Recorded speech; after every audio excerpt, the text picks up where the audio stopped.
পথের মাঝে পথের দিশা, বইয়ের ভিতর পাই বইয়ের মাঝে ভাবনার দোহান, আমার হৃদয় ভাষায়।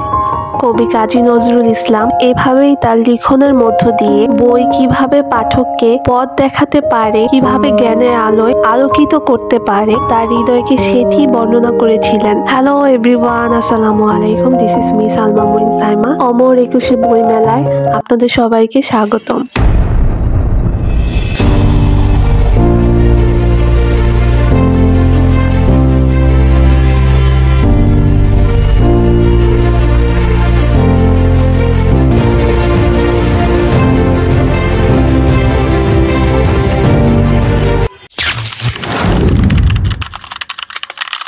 পুরো পৃথিবী জুড়ে অনেকেই বইকে বিভিন্ন কিছুর সাথে তুলনা দিয়েছেন, বিভিন্ন উক্তিও দিয়েছেন। যেমন কেউ বলেছে, আমি প্রচুর বই নিয়ে চিলেকোঠায় বাস করতে চাই, তবে আমি এমন রাজা বা রাজ্য চাই না যে রাজা রাজ্য নিয়ে থাকে কিন্তু কোনো বই পড়তে ভালোবাসে না। কেউ আবার বলেছেন, আমি এই বই নিয়ে 7 সমুদ্র 13 নদী পাড়ি দিতে চাই, যে বই আমাকে পৃথিবীর কেউ সঙ্গে না থাকলেও পথ দেখাবে।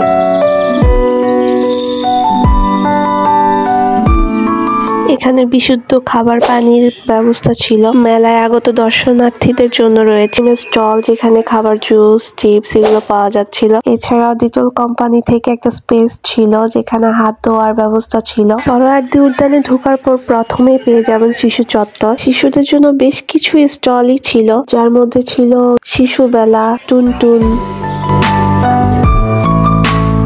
শিশুদের স্টলগুলো বেশ কালারফুল ভাবেই ডেকোরেট করা হয়েছে। বাচ্চাদের জন্য খুব মজার মজার বই ছিল। বিড়ালের ইন্টারভিউ, মিনা কার্টুন, এছাড়াও বিভিন্ন ছড়া, বই ও বিভিন্ন অ্যাক্টিভিটিস ছিল।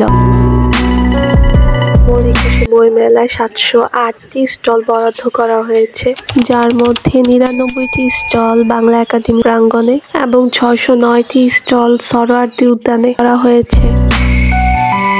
জুলাইয়ে ছাত্রদেরকে গণহত্যার উপর বিষয়বস্তু নিয়েও বেশ কিছু স্টল ছিল বইমেলায়।